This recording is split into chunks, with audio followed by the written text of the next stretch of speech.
First టాపిక్లో గణిత శాస్త్రం అంటే ఏంటి, గణిత శాస్త్రం యొక్క స్వభావం, meaning and nature of mathematics. ఓకేనా. ఫస్ట్ మనకి మ్యాథమెటిక్స్, ఇంగ్లీష్లో మనం ఏమంటాం, మ్యాథమెటిక్స్ అంటాం.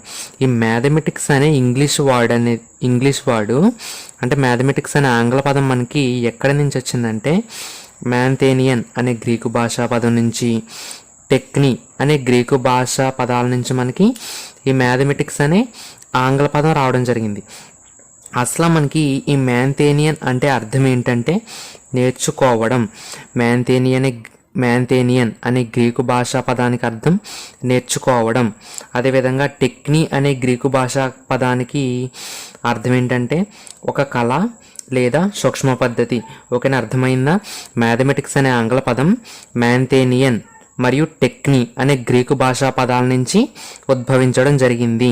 మ్యాంథేనియన్ అనగా నేర్చుకోవడం, అదేవిధంగా టెక్ని అనగా ఒక కళ లేదా సూక్ష్మ పద్ధతి అని అర్థమవుతుంది. పై విషయాన్ని బట్టి చూస్తే మనకి గణితం అంటే ఏంటి అంటే చూస్తే గణితం అంటే విషయాలకు సంబంధించిన వివిధ సూక్ష్మ పద్ధతులను నేర్చుకునే ఒక కళ అని అర్థమవుతుంది. ఓకేనా. సంస్కృతంలో గణ్ అంటే లెక్కించడం. ఓకేనా, సంస్కృతంలో గణ్ అంటే లెక్కించడం. కాబట్టి మనం గణితం అంటే ఏమని అర్థం చేసుకోవచ్చు అంటే లెక్క అని అర్థం చేసుకోవచ్చు. అంతేకాకుండా మనకి గణితం అనే పదం ఘన్ అనే సంస్కృత పదం నుంచి వచ్చింది. ఓకేనా, గణితం అనే పదం మనకి గన్ అనే సంస్కృత పదం నుంచి వచ్చింది. గన్ అంటే సంస్కృత పదానికి తెలుగు అర్థం ఏంటంటే లెక్కించడం. ఓకేనా, ఈ విధంగా కూడా మనకి గన్ అనే సంస్కృత పదం నుంచి కూడా మనకి గణితం అనే పదం రావడం జరిగింది. ఓకేనా. గణితం అర్థం చూసుకున్నట్లయితే హిందీ భాషలో లేదా పంజాబీ భాషలో గణితానికంట గణిత అని పేరంట. ఓకేనా, హిందీ లేదా పంజాబీ భాషలో గణితానికి ఏమని పేరంటే గణిత అని పేరు. గణిత అంటే ఏంటంటే గణన శాస్త్రం అంటే లెక్కించడానికి ఉపయోగపడే శాస్త్రం అని. ఓకేనా, మనకి ఎగ్జామ్లో దీన్ని ఏ విధంగా అడగొచ్చు అంటే గణితానికి గణిత అని ఏ భాషలో పేరు అని అడగొచ్చు, లేదా గణిత అనే హిందీ భాషా పదానికి అర్థం ఏమిటి అని కూడా అడగొచ్చు. ఓకేనా, ఇదండి గణితానికి సంబంధించిన ఇంట్రడక్షను. ఇప్పుడు గణితానికి సంబంధించి కొంతమంది శాస్త్రవేత్తలు గణితం గురించి గొప్ప నిర్వచనాలు ఇవ్వడం జరిగింది. వాటిలో కొన్ని ఇప్పుడు తెలుసుకుందాం. గణిత నిర్వచనాలు. ప్రతిసారి డిఎస్సి ఎగ్జామ్లో ఈ నిర్వచనాల నుంచి 1 లేదా 2 బిట్స్ అనేవి 100% ఇవ్వడం జరుగుతుంది. సో ఈ నిర్వచనాలు మనం ఖచ్చితంగా గుర్తుపెట్టుకోవాలి. అంటే నేను ఇక్కడ ఇచ్చిన నిర్వచనాల్లో నుంచి కన్ఫామ్గా వస్తాయని చెప్పడం లేదు. ఈ నిర్వచనాలు అనే టాపిక్ నుంచి ఖచ్చితంగా 1 లేదా 2 బిట్స్ అనేవి రావడం జరుగుతుంది. ఓకే, వాటిలో మోస్ట్ ఇంపార్టెంట్ బిట్స్ అనేవి నేను ఇక్కడ ఇవ్వడం జరుగుతుంది. Okay, first definition, most important definition. సకల శాస్త్రాలకు మూలం, ద్వారం లాంటిది గణితం అని చెప్పింది ఎవడంటే బేకన్. బేకన్ ఏమని చెప్పారు? సకల శాస్త్రాలకు మూలం, ద్వారం లాంటిది గణితం అని చెప్పింది ఎవరంటే బేకన్. సెకండ్ నిర్వచనం వచ్చేసినప్పటికీ గణితం సంఖ్య, రాశి, మాపనాల విజ్ఞానం అని తెలిపింది ఎవరంటే బెల్. గణితం అంటే సంఖ్య, రాశి, మాపనాల విజ్ఞానం అని తెలిపింది ఎవరు మనకి బెల్. నెక్స్ట్ థర్డ్ వన్ వచ్చేసినప్పటికీ పరికల్పిత ఉత్పాదక వ్యవస్థ గణితం అని చెప్పింది మనకి మెరియా పియరీ. ఓకేనా, మెరియా పియరీ ఏమని చెప్పింది? పరికల్పిత ఉత్పాదక వ్యవస్థ గణితం అని చెప్పింది మనకి మెరియా పియరీ. ఓకే, నెక్స్ట్ ఆవశ్యకత, పర్యవసానాలను ఊహించే విజ్ఞానం గణితం అని చెప్పింది ఎవరంటే బెంజమిన్ పీర్స్ ఏమని చెప్పారు? ఆవశ్యకత, పర్యవసానాలను ఊహించే విజ్ఞానం గణితం, బెంజమిన్ పీర్స్. ఓకేనా, ఇంకా లాస్ట్ వన్ వచ్చేసినప్పటికీ హేతువాదంలో మానవుని మెదస్సు స్థిరపడే మార్గం గణితం అని చెప్పింది ఎవరంటే లాక్. ఇది మనకి 2018 డిఎస్సిలో రావడం అని జరిగింది. సో ఒకసారి మళ్ళీ చదువుదాం. హేతువాదంలో మానవుని మేధస్సు స్థిరపడే మార్గం గణితం అని చెప్పింది ఎవరంటే లాక్. ఓకే, మరి ఈ డెఫినేషన్స్ చిన్నగా ఉన్నాయి కాబట్టి గుర్తుపెట్టుకోవడం ఈజీ. అలా కాకుండా డెఫినేషన్స్ అనేవి పెద్దగా ఉంటే ఏ విధంగా గుర్తుపెట్టుకోవాలి అనే విషయాన్ని ఇప్పుడు చూద్దాం. మనకి ఇక్కడ ఫస్ట్ డెఫినేషన్తో పెద్ద ప్రాబ్లం లేదు. మీరు ఒకవేళ దీనికి కూడా షార్ట్ కట్ కావాలనుకుంటే కనుక మూలం ద్వారం అనే కీవర్డ్స్ని బేకాన్, మూలం ద్వారం అంటే మనకు గుర్తుకు రావాల్సిన వారు ఎవరంటే బేకాన్, ఆ విధంగా గుర్తుపెట్టుకోండి. ఓకే, అదేవిధంగా సంఖ్య, రాశి, మాపనాలు అంటే బెల్ గుర్తుపెట్టుకోండి. పరికల్పిత ఉత్పాదక మెరియా పియరీ. ఓకేనా, అంటే మనం నిర్వచనాన్ని ఎలా గుర్తుపెట్టుకోవాలంటే నిర్వచనాన్ని మనకి ఎగ్జామ్లో డైరెక్ట్గా ఉన్న విధంగా అడగటం జరుగుతుంది, అంతేగాని నిర్వచనాన్ని అప్లికేషన్ టైప్లో అడగటానికి అవకాశం ఉండదు. కాబట్టి మనం నిర్వచనంలో కీవర్డ్ని, ఆ చెప్పిన వ్యక్తిని గుర్తుపెట్టుకుంటే మనకి నిర్వచనం నుంచి ఈజీగా మార్క్స్ అనేవి గెయిన్ చేయొచ్చు. ఓకేనా, పరికల్పిత ఉత్పాదక వ్యవస్థ మెరియా పియరీ. ఓకేనా, ఆవశ్యకత, పర్యవసానాలు అంటే మనకు గుర్తుకు రావాల్సిన వారు బెంజమిన్ పియర్స్. నెక్స్ట్ హేతువాదం. హేతువాదం అంటే మనకు గుర్తుకు రావాల్సిన వారు లాక్, లేదా హేతువాదం స్థిరపడే మార్గం లాక్. ఓకే, నెక్స్ట్ డెఫినేషన్ వచ్చేసినప్పటికీ విజ్ఞాన శాస్త్రం కన్నా మిన్నైనది, అద్భుతమైనది, మానవుని నిత్య జీవితంలో ఎంతో ఉపయోగపడేది, ప్రశంసమైనది, ప్రదర్శింపదగినది గణితం అని చెప్పిన వ్యక్తి ఎవరంటే బెంజమిన్ ఫ్రాంక్లిన్. ఓకేనా, ఈ డెఫినేషన్ అనేది చాలా పెద్దగా ఉంది. దీన్ని షార్ట్కట్లో విజ్ఞాన శాస్త్రం కన్నా మిన్నైనది గణితం అని చెప్పిన వ్యక్తి బెంజమిన్ ఫ్రాంక్లిన్, ఆ విధంగా గుర్తుపెట్టుకోండి. ఓకే, సెవెంత్ డెఫినేషన్ వచ్చేసినప్పటికీ పరస్పర సంగతాలైన స్వీకృతాల నుంచి తప్పనిసరిగా ఉత్పన్నమయ్యే ఫలితాల సమగ్ర చర్చ అని గణితాన్ని నిర్వచించిన వారు ఎవరంటే బెర్ట్రాండ్ రస్సెల్. ఓకేనా, ఏమని నిర్వచించారు? పరస్పర సంగతాలైన స్వీకృతాల నుంచి తప్పనిసరిగా ఉత్పన్నమయ్యే ఫలితాల సమగ్ర చర్చ గణితం అని నిర్వచించింది బెర్ట్రాండ్ రస్సెల్. దీనికి మీరు పరస్పర సంగతాలైన స్వీకృతాలు బెర్ట్రాండ్ రస్సెల్ అని గుర్తుపెట్టుకోండి. ఈ డెఫినేషన్స్ అన్నీ కూడా నేను తెలుగు అకాడమీ బుక్ నుంచి ఇచ్చాను. ఇంకా ఏమన్నా మీకు అవైలబుల్గా ఉంటే అవి కూడా చూసుకోండి.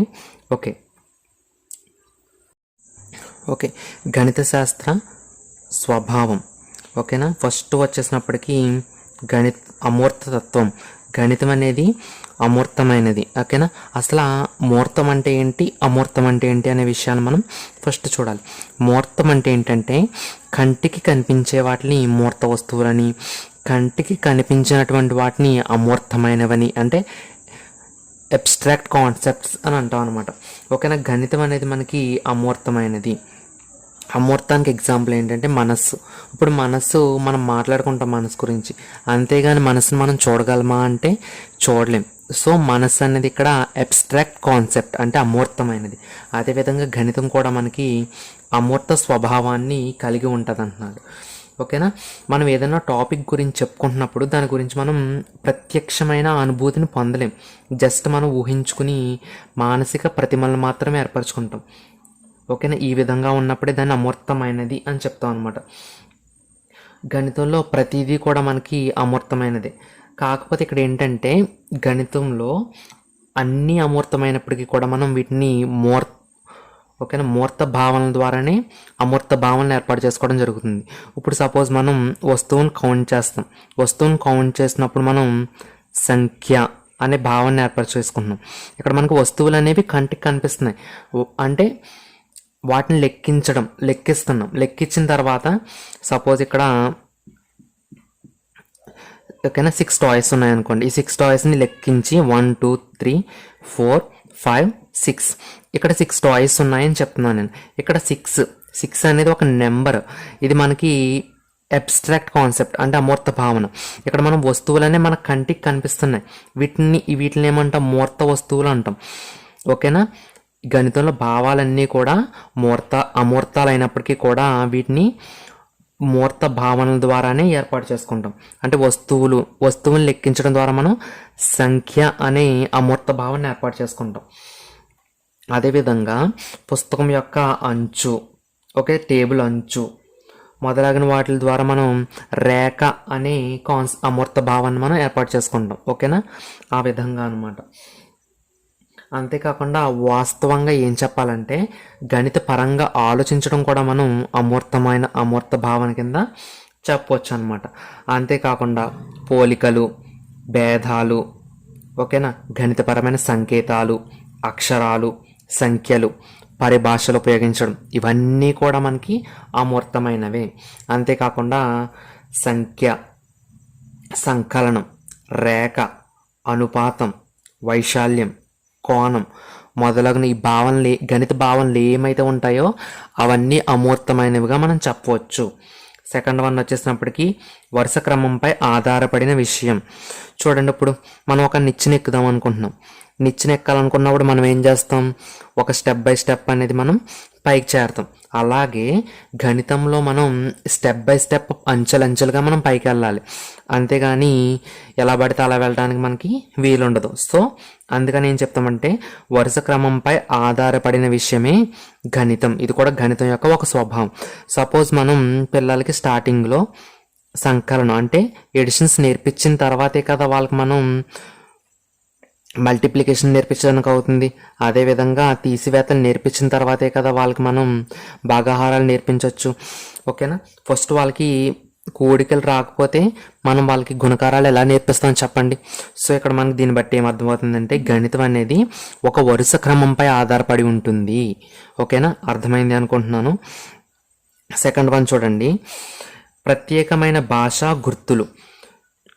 ఓకే, గణితానికి ప్రత్యేకమైన భాషా గుర్తులు ఉంటాయి. చూడండి, ప్లస్ అని, మైనస్ అని, ఇంటూ అని, డివైడెడ్ బై అని, less than, greater than and so on. గణితానికి తనకంటూ ఒక ప్రత్యేకమైన భాష ఉంటుంది. ఓకేనా, గణితాన్ని ఇతర విషయాలతో పోల్చినప్పుడు దానికి ఒక ప్రత్యేక భాష ఉంటుంది. ఓకే, దానికి ప్రత్యేకమైన గుర్తులు ఉంటాయి, అంతేకాకుండా ప్రత్యేకమైన సింబల్స్ ఉంటాయని తెలుస్తుంది. అంతేకాకుండా గణిత భాషను ఉపయోగించి మనం ఏదన్నా ఒక విషయాన్ని క్లుప్తంగా, ఓకేనా, అర్థవంతంగా, వేగంగా, సరైన పద్ధతులు వ్యక్తపరచవచ్చు. ఇప్పుడు సపోజ్ నేను ఒక ఎగ్జాంపుల్ చెప్తున్నాను.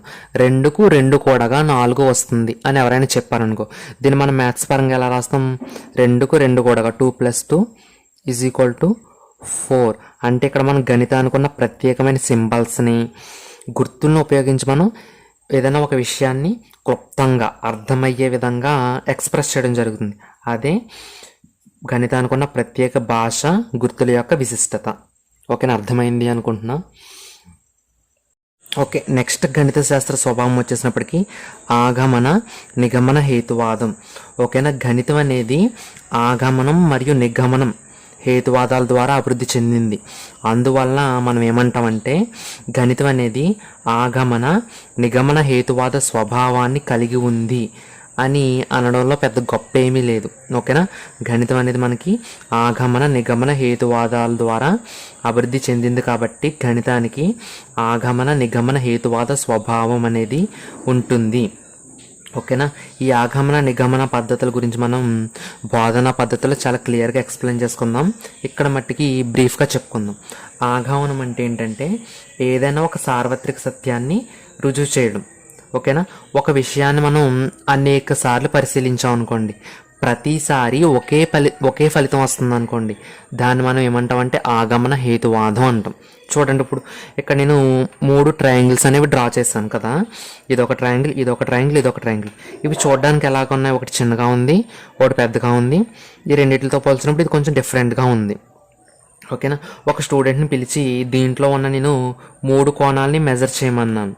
మెజర్ చేయమన్నప్పుడు ఇక్కడ ఈ చిన్న ట్రయాంగిల్ కొలిచేవాడు త్రిభుజంలో 3 కోణాలు మొత్తం 180 డిగ్రీలు అని చెప్పాడు. అదేవిధంగా దీన్ని కొలిచి త్రిభుజంలో 3 కోణాల మొత్తం 180 డిగ్రీలు అని చెప్పాడు. అదేవిధంగా దీన్ని కొలిచి త్రిభుజంలో 3 కోణాల మొత్తం 180 డిగ్రీలు అని చెప్పాడు. అంటే వాడు ఒక విషయాన్ని అనేక సార్లు పరిశీలించాడు, ప్రతిసారి కూడా ఒకే ఫలితం వస్తుంది కాబట్టి వాడు దీన్ని, ఓకేనా, వీడు దీన్ని ఏమని సాధారణీకరించవచ్చు? త్రిభుజంలో 3 కోణాల మొత్తం 180 డిగ్రీలు అని సాధారణీకరించవచ్చు. కాబట్టి దీన్ని ఏమంటామంటే ఆగమన, హేతువాదం అంటాం. ఓకే, నెక్స్ట్ నిగమన, హేతువాదం అంటే ఏంటంటే ఆగమన, హేతువాదంలో మనం ఏం చెప్పుకున్నాం? త్రిభుజంలో 3 కోణాల మొత్తం 180 డిగ్రీలు అని చెప్పుకున్నాం. ఓకేనా, ఆ ఫలితాన్ని సాధారణీకరించిన తర్వాత ట్రయాంగిల్లో 2 కోణాలు ఇచ్చి 3వ కోణం కనుగొనమన్నాం అనుకోండి. అప్పుడు వాడు ఏం చేస్తాడు? ఈ 180లో నుంచి ఈ 2 కోణాలని తీసేసాడు అనుకో, రిమైనింగ్ యాంగిల్ ఏదైతే ఉందో అది మనకు వస్తుంది. సో ఆగమనంలో ఫలితాలను ఉపయోగించుకుని మనకి నిగమనం, ఆగమనంలో వచ్చిన సత్యాన్ని నిగమనంలో యూజ్ చేస్తున్నాం. ఇది అంటే ఇక్కడ ఏంటి, నిరూపించబడిన సత్యాల ఆధారంగా విషయాన్ని నిర్ధారించాం అనుకోండి, అది మనకి ఏమవుతుందంటే నిగమన హేతువాదం. ఓకేనా. ఆగమన హేతువాదం అంటే ఒక విషయాన్ని అనేక సార్లు పరిశీలించి ప్రతిసారి ఒకే రిజల్ట్ వచ్చినట్లయితే దాన్ని మనం ఆగమన హేతువాదం అని. ఓకేనా. అదేవిధంగా ఒక విషయాన్ని నిరూపించేసిన తర్వాత నిరూపించబడిన సత్యాల ఆధారంగా విషయ నిర్ధారణ చేయడాన్ని మనం నిగమన హేతువాదం అని అంటాం. ఓకేనా. దానికున్న మరొక లక్షణం ఏంటంటే సౌందర్య లక్షణం. సపోజ్ మనం గణితంలో కొన్ని పజిల్స్ చూస్తూ ఉంటాం, అదేవిధంగా కొన్ని ఆసక్తికరమైన అమరికలను మనం చూస్తూ ఉంటాం. ఇలా చూసినప్పుడు మనకి ఏమవుతుందంటే గణితంలో ఉన్న సౌందర్యాత్మకత అనేది మనకి అర్థమవుతుంది. ఇక్కడ చూడండి, నేను ఒక సిరీస్ అనేది రాయడం జరిగింది. ఇందులో మొదటి 2 సంఖ్యలు కూడగా మనకి 3వ పదం వస్తుంది అనమాట. ఓకేనా. చూడండి, మళ్ళీ 2, 3 కలిపితే 5 వస్తుంది, 3, 5 కలిపితే 8 వస్తుంది. ఇలాంటి అమరికలు చూసినప్పుడు మనకి ఏమవుతుందంటే గణితంలో ఉన్న సౌందర్యాత్మకత అనేది మనకు తెలుస్తుంది. ఓకేనా. అలాగే అనేక రకాల గణిత పజిల్స్లు కూడా మనకి అబ్జర్వ్ చేస్తే కనుక గణితం యొక్క సౌందర్యాత్మకత అనేది మనకి అర్థమవుతుంది. అంతేకాకుండా ఇంటి ముందు ముగ్గులు వేస్తూ ఉంటారు. ఆ ముగ్గులు చూసినప్పుడు మనకి మనసుకు చాలా ఆనందంగా అనిపిస్తూ ఉంటుంది. ఆ ముగ్గులో కూడా మనకి గణిత భావాలు చాలా ఉన్నాయి. సపోజు సిమెట్రీ అంటే గణితం, అక్కడ మనం ముగ్గు వేసినప్పుడు వేసే చుక్కలు కానీ చుక్కలు చూసినప్పుడు మనకి పాయింట్ అనే భావన, అదేవిధంగా వాటిని కలుపుతున్నప్పుడు వక్రరేఖ అనే భావన. ఓకేనా. ఆ ముగ్గులు డ్రా చేసినప్పుడు అనేక రకాలైన రేఖా గణిత విషయాలను అక్కడ చూస్తూ ఉంటాం. ఇలాంటివన్నీ చూసినప్పుడు కూడా మనకి ఏమనిపిస్తుంది అంటే గణితానికి సౌందర్యాత్మక స్వభావం కూడా ఉంది అని మనం అబ్జర్వ్ చేయొచ్చు. ఓకేనా. ఇది గణితం యొక్క సౌందర్యాత్మక లక్షణం. అంతేకాకుండా గణితంలో చాలా మట్టుకు చారిత్రాత్మక కట్టడాలన్నీ కూడా, సపోజ్ చార్మినార్, తాజ్మహల్, ఇవన్నీ కూడా మనకి గణితాన్ని ఉపయోగించుకుని చాలా వరకు నిర్మించడం జరిగింది. మనకి గోల్డెన్ రేషియో అనే ఒక టాపిక్ ఉంటుంది 8th క్లాస్లో. దాన్ని చూసినట్లయితే మనకి గణితం యొక్క సౌందర్యాత్మక లక్షణం అనేది మనకు చాలా బాగా అర్థమవుతుంది. నెక్స్ట్ ఖచ్చితత్వం. గణితానికి ఉన్న మరొక స్వభావం ఏంటంటే ఖచ్చితత్వం. చూడండి, ఇక్కడ మనకి మ్యాథ్స్లో ఏదైనా ఒక రిజల్ట్ వచ్చిందనుకోండి, అది ఫలితానికి అనుగుణంగా మారే అవకాశం లేదు. సపోజ్ మనకి a+b² ఫార్ములా ఉంది. ఇది a² + 2ab + b². ఇది ఎన్నిసార్లు రాసినా కూడా ఇదే రిజల్ట్ వస్తుంది. అంతేగాని a+b² ఒకసారి ఇలాగా మరొకసారి మారిపోయే అవకాశం లేదు. ఓకేనా. అదేవిధంగా ఇంకొక ఫార్ములా తీసుకున్నట్లయితే a⁴m × మనకి ఏమవుతుంది, a⁴m+ అని ఉంటుంది. అంటే మనకి ఎన్నిసార్లు చేసినా కూడా మనకి సేమ్ రిజల్ట్ అనేది రావడం జరుగుతుంది. ఫలితాలు అనేవి మారటానికి అవకాశం లేదు. అందువల్ల మనం ఏం చెప్తామంటే గణితానికి ఖచ్చితత్వం ఉంది అని చెప్తాం. ఓకేనా. అంతేకాకుండా కొన్ని సందర్భాల్లో మాత్రం కొన్ని వాల్యూస్ మనం ఎగ్జాక్ట్గా చెప్పకుండా సుమారుగా చెప్తాం. సపోజ్ పై వాల్యూ ఉంది, పై వాల్యూని 3.14, కొంతమంది 141 అని చెప్తారు, లేదా 22/7 అని చెప్తారు. గణితం అనేది మ్యాక్సిమం మనకి ఫలితాలు అనేవి చేంజ్ కాదు. కొన్ని వాటికి మాత్రం సుమారుగా వాటి యొక్క విలువలు అనేవి మనం చెప్పడం జరుగుతుంది. ఓకే. దీన్ని బట్టి చూసుకున్నట్లయితే మనకి గణితానికి ఖచ్చితత్వం కూడా ఉంది అని చెప్పవచ్చు. ఓకేనా. అదేవిధంగా తర్వాత గణిత స్వభావం.